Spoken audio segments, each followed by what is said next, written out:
ఆప్కి అదాలత్లో film star Parineeti Chopra ఇంకా Rajya Sabha member Raghav Chadda గారి మీద ఆరోపణ ఏంటంటే వీళ్ళు ఇద్దరు కూడా మిస్ మ్యాచ్. చూడండి, మీరు ఇలా అన్నారు ఏంటంటే నేను ఎప్పుడు కూడా ఏ పొలిటీషియన్ని పెళ్లి చేసుకున్నాను. మరి మీరు ఈసారిని ఎలా పెళ్లి చేసుకున్నారో చెప్తారా? సార్, నిజమే. నేను ఎందుకన్నానంటే ఇంతలాంటి మీమ్ నా లైఫ్లో నేను చూసిందే లేదు. ఎంతవరకు అంటే ఇంతవరకు నేను పాలిటిక్స్ గురించి అర్థం చేసుకున్నదంటూ ప్రత్యేకంగా ఉండేది. నా మైండ్లో నిజానికి పాలిటీషియన్స్ అంటే కొంచెం నా ఏజ్కి దగ్గరగా ఉండరు. సో నా మైండ్లో పాలిటీషియన్స్ గురించి ఎలాంటి ఇమేజ్ ఉందో ఆ విధంగా ఈయన లేరనే చెప్పాలి సార్. సో ఇందువల్లే ఈయన ఓకే. బట్ ఇందులో ఇంట్రెస్టింగ్ విషయం ఏంటంటే రాహుల్ చడ్డా ఎవరనేది మీకు ఎలా తెలిసింది? మీరు ఆయన ఎక్కడ కలిశారు? ఇంగ్లాండ్లో ఒక అవార్డ్ ఫంక్షన్ జరిగింది. అక్కడ అందరికీ అవార్డ్స్ ఇస్తున్నారు for out standing performances. So out standing achiever award నాకు దొరికింది అండ్ పాలిటిక్స్ అండ్ గవర్నమెంట్స్ లో ఈయనకొచ్చింది. సో నేను లండన్కి వెళ్ళి అవార్డ్ని తీసుకుంటున్నప్పుడు నా బ్రదర్ లండన్లోనే తను చదువుకుంటున్నాడు. తను నా దగ్గరికి వచ్చి ఏదో ఊరికే అడిగాడంతే, నీకెందుకు అవార్డు ఇస్తున్నారు, అది ఎలాంటి అవార్డ్, ఎవరెవరికి ఇస్తారు అని తను అడిగాడు క్యాజువల్గా. సో ఆ టైంలో నాకు రాఘవ్ గురించి పెద్దగా తెలియదు, ఎందుకంటే నేను పాలిటిక్స్ని ఫాలో అవ్వను. అండ్ దెన్ నేను తనతో ఏం చెప్పాను అంటే రాఘవ్ చెడ్డా ఈస్ కమింగ్ అని. అప్పుడు నా బ్రదర్ ఫేస్ ని మీరు చూసుండాలి. తన కళ్ళు నోరు అన్నీ తెరుచుకుని అలా చూస్తూనే ఉన్నాడు. సో నేను తను అడిగాను, వాట్ హ్యాపెన్ రా అని. ఆ తర్వాత నా బ్రదర్ నాకు ఒక కథ చెప్పాడు. నాకు 2 బ్రదర్స్ ఉన్నారు. కోవిడ్ టైంలోంచి ఈయన రాఘవ్ని ఎక్కువగా ఫాలో అవుతూ ఉంటారు. ఇంకా వాళ్ళిద్దరూ కూడా రాఘవ్కి పెద్ద పెద్ద ఫ్యాన్స్. సో తను అస్సలు నమ్మలేకపోయాడు. తను నాతో ఏమన్నాడు అంటే, you have to go and meet him, నువ్వు తనకి హాయ్ చెప్పాల్సిందే అని. నేను ఓకే అని చెప్పాను. నేను అవార్డ్ షోకి వెళ్ళాను. ఆర్గనైజర్స్ కి ఒక రిక్వెస్ట్ చేశాను, నేను అవార్డు తీసుకుని వెళ్ళిపోతాను, కానీ వెళ్లే ముందు మన షోకి రాఘవ్ చెడ్డా సార్ వచ్చారు కదా, తనతో 2 నిమిషాలు మాట్లాడాలి అన్నాను.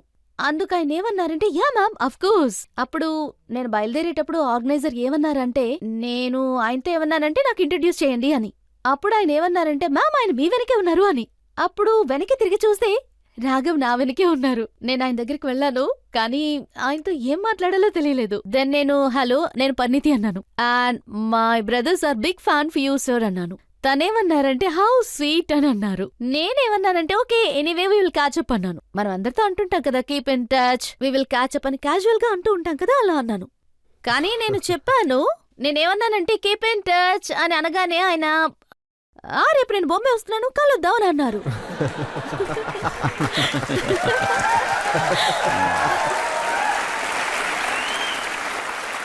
మంచి విషయాన్ని ఎందుకు వాయిదా వేయటం, మంచి విషయాన్ని ఎందుకు వాయిదా వేయటం?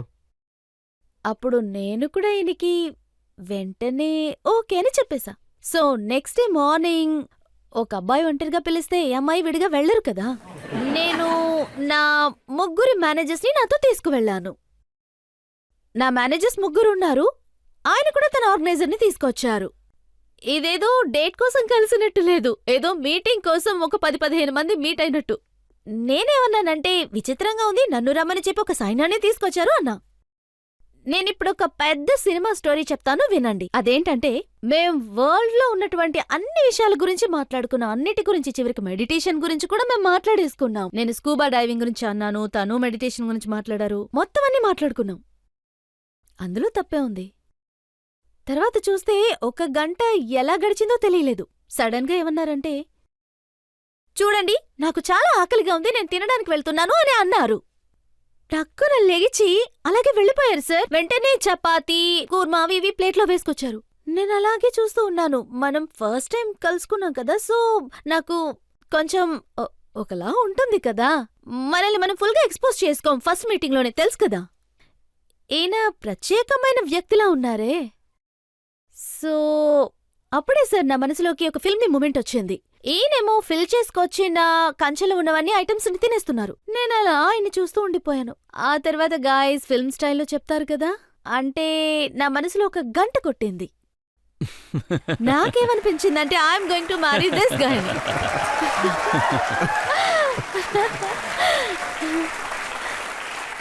I just don't know. ఆ తర్వాత కథలో ట్విస్ట్ అదే అన్నమాట. నేను ఇంతకు ముందే మీకు చెప్పాను కదా, ఈయన గురించి నాకు ఏదీ తెలియదు అని. చూడటానికి చాలా హ్యాండ్సమ్ గా ఉన్నారు. అప్పటికి మా మధ్య ఫుడ్ ఇంట్రెస్ట్ బాగా మ్యాచ్ అయిపోయింది. సో ఈ మీటింగ్ అయిపోయిన తర్వాత నేను మేడ మీదకి వెళ్ళి గూగుల్ చేయటం మొదలుపెట్టాను. Who is Raghav Chadha? Is Raghav Chadha married? ఆ తర్వాత main question, what is Raghav Chadha's age? చూడటానికి ఇలా ఉన్నారు. ఒకవేళ 25-28 వయసు అయితే ఏం చేయగలం? తర్వాత ఏజ్ తగ్గితే మ్యాచ్ అవ్వదు కదా, అది ఆలోచించాను. తర్వాత అన్ని ఆన్సర్స్ దొరికేశాయి. ఆ తర్వాత ఈయన గురించి అన్ని చదివేశాను. ఈయన పాలిటిక్స్ లో ఉన్న సంగతి, మెంబర్ ఆఫ్ పార్లమెంట్, రాజ్యసభ, ఈ విధంగా అన్ని విషయాల్ని గూగుల్ చేసి తెలుసుకున్నానన్నమాట. అంతవరకు ఈయన గురించి ఏం తెలియదు. మీకు రాజ్యసభ అంటే ఏంటో తెలీదా? అందరి ముందు ఇలాంటి ప్రశ్నలు అడిగితే ఎలా సార్?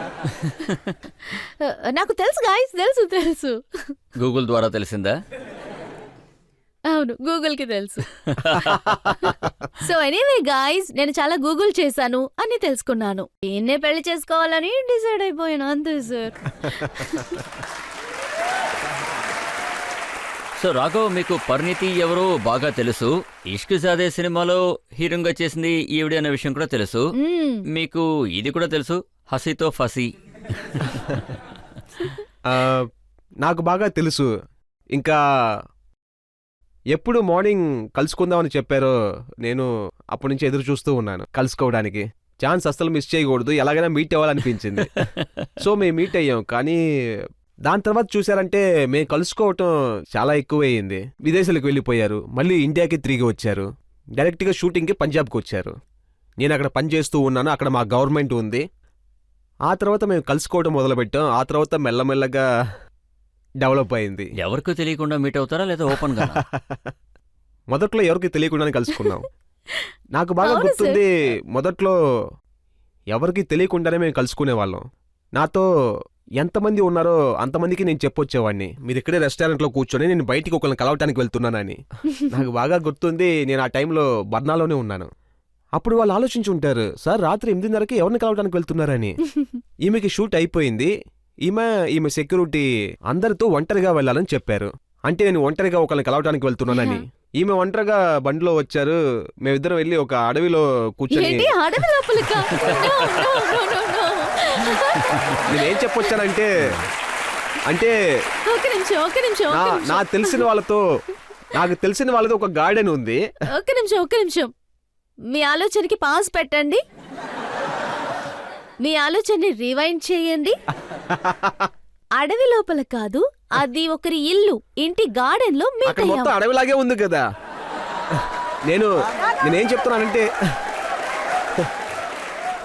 వాళ్ళ గార్డెన్ లో మీట్ అయ్యాం, మెల్లగా మాట్లాడేవాళ్ళం, అలాగే మీట్ అవుతూ ఉండేవాళ్ళం. నాకు గుర్తుంది, మనం ఒకసారి గురుద్వార్కి దేవుడి దర్శనం కోసం వెళ్ళాం. ఈ విషయంలో నేను ఇక్కడ కథ చెప్పాలి. మేము ఫస్ట్ టైం మీట్ అయినప్పుడు చండీగఢ్ లో మేము మీట్ అయ్యాము. అప్పుడు మా షూట్ అయిపోయే టైం అన్నమాట. మేమిద్దరం మా ఇద్దరికి దైవ నమ్మకం కాస్త ఎక్కువగానే ఉండేది. సో నేనేమన్నానంటే, మనం ఇద్దరం అఫీషియల్ గా ఎప్పుడు బయట కలవాలన్నా మనం గురుద్వార్కి వెళ్దామని. దానికి ఈయన కూడా ఓకే అనేశారు. తర్వాత మేము శంకూర్ సైన్కి వెళ్లాలని నిర్ణయించుకున్నాం. కానీ అప్పుడు మా గురించి ఎవరికీ తెలీదు, ముఖ్యంగా నా గురించి ఎవరికీ తెలీదు. యునో, ఈయన పంజాబ్కి ఎందుకు వెళ్తారు, ఎలా వస్తారు, ఏ విషయాలు ఎవరికీ తెలియవు. సో ఈయన సెటప్ ఎవరికీ తెలీదు. మేము చాలా రహస్యంగా వెళ్ళొచ్చాం. ఇంతవరకు ఏ ఒక్కరికి తెలీదు. ఈయన బండిలోంచి దిగి బయటికి రాగానే ఈయన్ని మీట్ అవ్వడానికి వచ్చిన వాళ్ళందరూ ఈయన కలిశారు. సో వాళ్ళందరూ వెళ్ళిపోయిన తర్వాత ఒక 5 నిమిషాల తర్వాత నేను మాస్క్ వేసుకుని ఫేస్ ఫుల్ గా కవర్ చేసుకుని నేను కూడా ఆ రోజు గురుద్వార్లోనే ఉన్నాను. కానీ ఈ విషయం ఇప్పటి వరకు ఎవరికీ తెలీదు. మేమిద్దరం ఆ రోజు గురుద్వార్లోనే ఉన్నాం, బాగా ప్రార్థించాం. That was our first date అని చెప్పొచ్చో చెప్పకూడదో నాకు తెలీదు, అలా అని కన్ఫర్మ్ చేయలేం. ఆయన ఆ మూలుండేవారు, నేను ఇక్కడ ఉండేదాన్ని. ఈ విషయం మా ఇద్దరికి మాత్రమే తెలుసు. నేనేం విన్నానంటే మీరు డేటింగ్కి గురుద్వారా గుళ్ళకి ఇలాగే వెళ్ళేవారట. దైవభక్తి సార్, ఎక్కువ ఉన్న వాళ్ళు. సార్ నాకేమనిపిస్తుందంటే ఇది మాకు మహాభాగ్యం. ఈవిడ ఏ కుటుంబంలో పుట్టారో అది ఒక దైవత్వమైన కుటుంబం. మా కుటుంబాన్ని చూశారంటే అది కూడా ఒక దైవత్వమైన కుటుంబమే. అందువల్లే మా థాట్స్ అన్నీ కలిసిపోతాయి. ఆ పరమేశ్వరుడికి కృతజ్ఞతలు చెప్పడానికి గుడికి వెళ్తాం, గురుద్వారకు వెళ్తాం, అవకాశం దొరికినప్పుడు ఫస్ట్ అంతా. టైం ప్రపోజ్ చేసినప్పుడు అవును సార్. సార్ మీకు అన్ని విషయాలు తెలుసు. అది ఏ గురుద్వార్? సార్ ఇదొక పెద్ద ఫన్నీ స్టోరీ. నేనెప్పుడూ చెప్తుంటాను, జీవితంలో దేవుడితో ఉండే ఆ కనెక్షన్ 2 ఏళ్లుగా నిజం చెప్పాలంటే అది పూర్తి ఫలితాన్ని నేను చూశాను. ఫస్ట్ టైం పంజాబ్లో షూటింగ్ జరుగుతూ ఉంది. ఫస్ట్ టైం మేం ఒకరికొకరం చెప్పుకున్నప్పుడు మనం కలిసే ఉందాము, we will get married, we will do like this. ఆ సమయంలో నేను గురుద్వార్కి వెళ్ళాను. అప్పుడు నేను కార్లోనే ఉన్నాను. నా స్టాఫ్ని బయట వెయిట్ చేయమని చెప్పాను. ఆ తర్వాత మేమిద్దరం ఫోన్లో మాట్లాడుకున్నాము. డిసైడ్ అయిపోయాము ఇద్దరం కలిసే బతుకుదామని. తర్వాత సార్ మేం గుడికి వెళ్ళాము. నాకెప్పుడూ కూడా ప్రసాదం దానంతటదే చేతికొస్తుంది. ఆ రోజు ఏమైందో తెలీదు, నా చేతికి 2 సార్లు ప్రసాదం దొరికింది. ఆ రోజు నేను డిసైడ్ అయ్యాను ఖచ్చితంగా మేం పెళ్లి చేసుకోవాలని.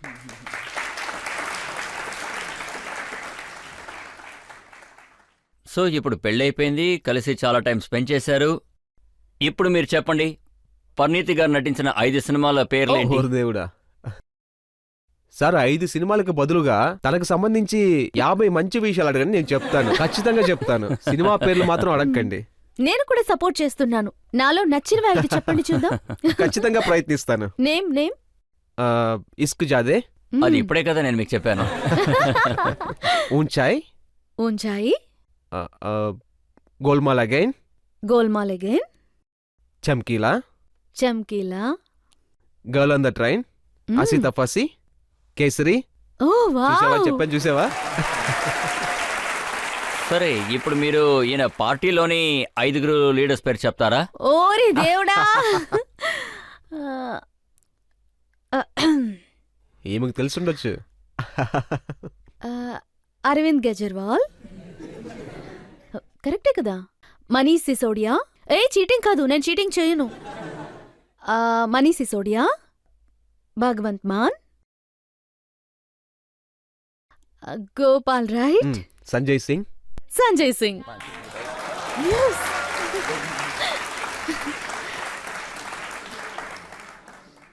ఈ టెస్ట్లో మీరు ఇద్దరు కూడా పాస్ అయ్యారు. Thank you sir. రాఘవ్, మీరు చూసారంటే చాలామంది పొలిటికల్ లీడర్స్ ఉన్నారు. వాళ్ళు ఏం చేస్తారంటే వాళ్ళ వైఫ్స్ని పార్లమెంట్లో మెంబర్గా చేర్పిస్తారు. నవజోత్ సింగ్ సిద్ధు ఆయన వైఫ్ని పార్లమెంట్ మెంబర్ చేశారు. లాలూజీ గారు ఆయన వైఫ్ని చీఫ్ మినిస్టర్ చేశారు. మీకు అలాంటి ప్లాన్లు ఏమైనా ఉన్నాయా? సార్ నాకేమనిపిస్తుందంటే వాళ్ళ పనులు వాళ్ళు చేస్తే బాగుంటుందని. ఎందుకంటే వాళ్ళ పనులు వాళ్ళు చేస్తేనే బాగుంటుంది, పక్కన వాళ్ళు చేస్తే బాగోదని. తర్వాత మా ప్రొఫెషన్లో మా పనులు ఏంటంటే అందులో చాలామంది యాక్టింగ్ చేస్తారు. యాక్టింగ్కి చాలా స్కోప్ ఉంటుంది అక్కడ. బికాస్ ఎంతగా డ్రామా వీళ్ళ యాక్టింగ్ ఫీల్డ్లో ఉంటుందో అంతే ఎక్కువగా యాక్టింగ్ డ్రామా మా ఫీల్డ్లో కూడా ఉంటాయి. అది ఆవిడ నిర్ణయమే. ఒకవేళ ఎప్పుడైనా రాజకీయాలకు రావాలనిపిస్తే నాకు తెలిసినంత వరకు ఈమెకి పాలిటిక్స్ లో ఎటువంటి ఇంట్రెస్ట్ ఉన్నట్టు నాకు అనిపించట్లేదు, ఇంతవరకు లేదు. సార్ నేను ఆల్రెడీ హోమ్ మినిస్టర్ అయిపోయాను. అవును, నా హోమ్ మినిస్టర్ అయ్యారు. కానీ ఒకసారి మీరిద్దరూ ర్యాంప్లో నడిచినప్పుడు సోషల్ మీడియాలో చాలా కమెంట్స్ వచ్చాయి. అవును సార్. అందులో ఏం రాసిందంటే మామ ఇప్పుడు హీరో అయిపోతారు. అందులో ఏం రాశారంటే ఈయన చాలా హ్యాండ్సమ్ గా ఉన్నారు, ఆయన సినిమా హీరో అయిపోతారు అని. ఖచ్చితంగా. సో మీరు ఈయన్ని ముంబైకి తీసుకెళ్లి సినిమా హీరో చేస్తారా? ఓ ఇది కష్టం సార్. సార్ సీరియస్గా నేను ఒక విషయాన్ని చెప్తున్నాను, మీరు నమ్మాల్సిందే. మేము ఇంట్లో ఉన్నప్పుడు జెన్యూన్లీ మేము పాలిటిక్స్ కి సంబంధించి లేక మూవీస్ కి సంబంధించి ఏం మాట్లాడుకోం. మీరు మా ఇంటికి వచ్చి చూసారంటే మేము చాలా నార్మల్ గా బోరింగ్ గా ఉండే విషయాల్ని మాట్లాడుకుంటూ ఉంటాం. ఇల్లు, అది ఇది, ఆర్గనైజేషన్ ఇలాంటివే మేము మాట్లాడుకుంటూ ఉంటాం. సో మేమిద్దరం కలిసి ఖచ్చితంగా ఇంకేది చెయ్యలేము. అండ్ 12 ఏళ్లుగా మేమిద్దరం చాలా కష్టపడుతున్నాము. ఇప్పుడే ఈ ప్రొఫెషన్ ని హ్యాపీగా ఎంజాయ్ చేస్తున్నాం. సో ఇప్పుడు మేము మా కెరియర్స్ ని అస్సలు మార్చుకోకూడదు. కానీ ఒక్క విషయం సార్, నేను ఏ ఫీల్డ్ నుంచి రావాలి, ఎటువంటి ప్రొఫెషన్ నుంచి రావాలి, ఈమె ఏ ప్రొఫెషన్ నుంచి వస్తున్నారో ఇద్దరికి సిమిలారిటీ ఎక్కువగా ఉంటుంది.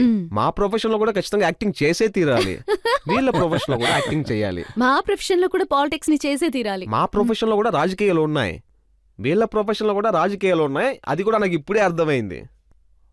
మా ప్రొఫెషన్ లో ఓటర్స్ అంటే ప్రజల మనసు ఖచ్చితంగా గెలవాలి, వీళ్ళు ఆడియన్స్ మనసులు గెలవాల్సిందే. మేము ఎలక్షన్స్ లో గెలుస్తాం లేకపోతే ఓడిపోతాం. అలాగే వీళ్ళ సినిమాలు కూడా హిట్ అవుతాయి లేకపోతే ఫ్లాప్ అవుతాయి. సో సిమిలారిటీస్ ఎక్కువగానే ఉంటాయి. సో నాకేమనిపిస్తుందంటే వాళ్ళ లోకాల్ని అలాగే విడివిడిగానే ఉంచుకోవాలి. అండ్ అట్ పర్సనల్ లెవెల్ మేమిద్దరం కలిసి మా జీవితాన్ని సంతోషంగా గడిపేస్తున్నాం, అది చాలు. చూడండి, ఇప్పుడు ఢిల్లీకి వచ్చారు. సరే. ఇక్కడ చాలా పొల్యూషన్ ఉందని చెప్తారు కూడా. చూడండి, నా గొంతు పాడైపోయింది అన్నప్పుడు అది పొలిటికల్ క్వశ్చన్ అవుతుందా లేదా పర్సనల్? చూడండి సార్, ఢిల్లీలో ఇప్పుడు ఎయిర్ పొల్యూషన్ ఉండటం అనే దాంట్లో ఎటువంటి మార్పు లేదు. ఇంకా ఒక చదువుకున్న నాయకుడిగా ఉండటం వల్ల, అంటే కొత్త పొలిటికల్ స్టార్టప్ ఒక నిర్ణయం తీసుకున్నాం. మేము ఢిల్లీ నుంచి పొల్యూషన్ని సరిచేయబోతున్నాం, అంటే నార్త్ ప్రజల పొల్యూషన్ కోసం మేము కొన్ని ప్రయత్నాలు కూడా మొదలు పెట్టాం. నాకేమనిపిస్తుందంటే ఇంకొక 2-3 సంవత్సరాల్లో ఢిల్లీకి వచ్చేటప్పుడు మొత్తం సరైపోతాయి. ఎయిర్ పొల్యూషన్ అనేది ఎప్పుడూ ఉండదు. మంచి విషయమే కదా, మీ వల్ల తర్వాత మాకు మంచి గాలి వీళ్ళ వల్ల కూడా మంచి జరుగుతుంది, ప్రజలకు కూడా మంచి గాలి దొరుకుతుంది. కానీ ఒకటేంటంటే ఎయిర్ పొల్యూషన్ గురించి గత 1 సంవత్సరంగా చాలా మాట్లాడుకుంటూ ఉన్నాం, చాలా బాధపడుతూ ఉన్నాం. మా 2 స్టేట్స్ కూడా చాలా బాధపడుతూ ఉన్నారు, ఇంకా ప్రయత్నిస్తున్నారు కూడా. ఇంకా ఇది నార్త్ ఇండియా మొత్తానికి సంబంధించిన విషయం అనిపిస్తుంది. ఇది కేవలం ఢిల్లీకి మాత్రమే సంబంధించింది కాదు. బాదల్పూర్, లక్నో, వారణాసి, భివానీ, విదిశా, నార్త్ ఇండియా పూర్తిగా ఒక స్మోక్, అంటే ఏంటంటే ఒక గొడుగులాగా విరుచుకుపోయింది. దానికోసం స్టేట్స్ అన్ని పనిచేస్తూ మీరు ఉన్నాయి. కొన్ని సంవత్సరాల క్రితం ఇవన్నీ చెప్పారు. మేము ఒక సొల్యూషన్ ని కనిపెట్టాం. వేరు లోపల మేము ఆ గోళీల్ని వేసేస్తాం, అది అలాగే కరిగిపోతుంది. అది నిజంగానే కరెక్ట్ అయిన సొల్యూషనే సార్. ఆ సొల్యూషన్ ఢిల్లీకి ఫిట్ అయిందని చెప్పొచ్చు. ఈ రోజు కూడా మన ఢిల్లీ ప్రభుత్వం ఢిల్లీలో ఎన్ని పొలాలు ఉన్నాయో దగ్గర ఒక 500 ఎకరాలు, అక్కడ కూడా ఇలాగే స్టేబుల్ అయిన సొల్యూషన్స్ ఇవ్వబడ్డాయి. ఈ సొల్యూషన్స్ పంజాబ్, హర్యానాలో డ్రాప్ అయిపోయాయి. దానికి కూడా ఒక కారణం ఉంది.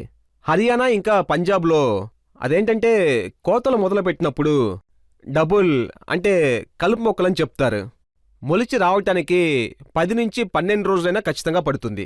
ఒకవేళ 10 నుంచి 12 రోజుల లోపు వాళ్ళు క్లియర్ చేయలేదంటే వాళ్ళ తర్వాత పంట చూశారంటే గోధుమ పంట కన్నా ఇది బాగా పలసబడిపోతుంది. ఈ సొల్యూషన్ కి ఎంత లేదనుకున్నా ఒక 4 రోజులు పడుతుంది.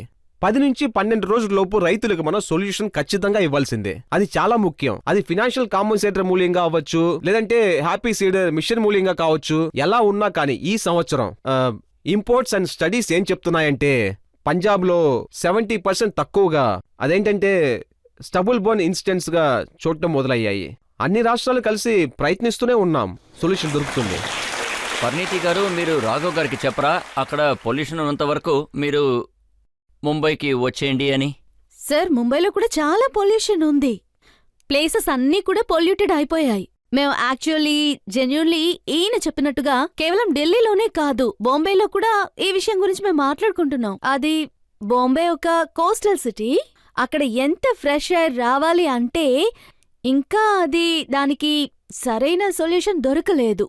అండ్ అన్ఫార్చునేట్లీ ఇట్స్ బికాజ్ ఒక్కొక్క సిటిజన్ యొక్క యాక్షన్. కేవలం గవర్నమెంట్ మాత్రమే కాదు, సిటిజన్స్ అందరూ వాళ్ళ యాక్షన్లో మార్పులు తీసుకురావాలి, మన అలవాట్లని మార్చుకోవాలి. ఎందువల్ల మన పొల్యూషన్ లో కాంట్రిబ్యూట్ చేస్తున్నామో ఆ అలవాట్లను ముందు మార్చుకోవాలి, అప్పుడే సరైన సొల్యూషన్ దొరుకుతుంది. ఇప్పుడు మీ దగ్గర ఉన్న ఒకే ఒక సొల్యూషన్ అవును, మీ అక్క బావగారి దగ్గరికి వెళ్ళడమే కదా? లేదు సార్, నేను రాఘవ్ తోటే ఉంటాను. ఇకపైన ఇండియా వదిలి నేను ఎక్కడికి వెళ్ళదలుచుకోలేదు. తీసుకువెళ్ళు. ఛాన్సే లేదు. ఇప్పుడు ఆడియన్స్ లో ఎవరైనా ప్రశ్న అడగచ్చు. మీరిద్దరిలో ఎవరు చాలా లేజీ? లేజీ? నేనే లేజీ. మీ ఇద్దరిలో ఎవరు గొడవ పడతారు? అఫ్ కోర్స్ అమ్మాయిలే ఎక్కువగా గొడవ పడుతుంటారు. ఎందుకంటే ఈయన లాంటి ఒక హార్డ్ వర్క్ నేను ఇంతవరకు ఎక్కడా చూడలేదు. నేను నిజానికి ఏమనుకుంటానంటే నేనే చాలా హార్డ్ వర్కర్ని అని. తర్వాత రాఘవ్ని కలిసిన తర్వాత రాఘవ్ ఇంకా వాళ్ళ ఫ్యామిలీకి కానివ్వండి, లేక వేరే ఏదైనా ఫంక్షన్కి కానివ్వండి, దేనికి అంత ఎక్కువ ఇంపార్టెన్స్ ఇవ్వరు. ఆయనకి పనే ముఖ్యం. ఇంట్లో మా కంప్లైంట్ కూడా ఇదే ఉంటుంది, మీరెప్పుడు పని చేసుకుంటూనే ఉంటారు అంటూ ఉంటాను. మాతో ఉండండి అంటాను. ఎవరు గొడవ ఎక్కువ చేస్తారు? మ్మ్. నేను మీకు చెప్తాను. పెళ్లి You అప్పుడు cannot lie. You can speak లేదు, లేదు. truth. చూడండి, పెళ్లి అనేది ఎటువంటి సంబంధం అంటే అందులో ఎప్పుడు ఒక క్యారెక్టర్ కరెక్ట్గా ఉంటారు, ఆ రెండో మనిషి భర్తనే చెప్పచ్చు. సో ఇటువంటి ప్రశ్నలు దయచేసి అడగకండి. ఇంకా టైం స్పెండ్ చేయడం గురించి చెప్పాలంటే, ఒకవేళ టైం స్పెండ్ చేస్తే అంతా ఓకే, ప్రేమగా ఉంటారు. ఒకవేళ టైం స్పెండ్ చేయకపోతే మా బంధం కూడా ఇలాగే మారిపోతుంది, ప్రభుత్వం ఆపోనెంట్ పార్టీ లాగా.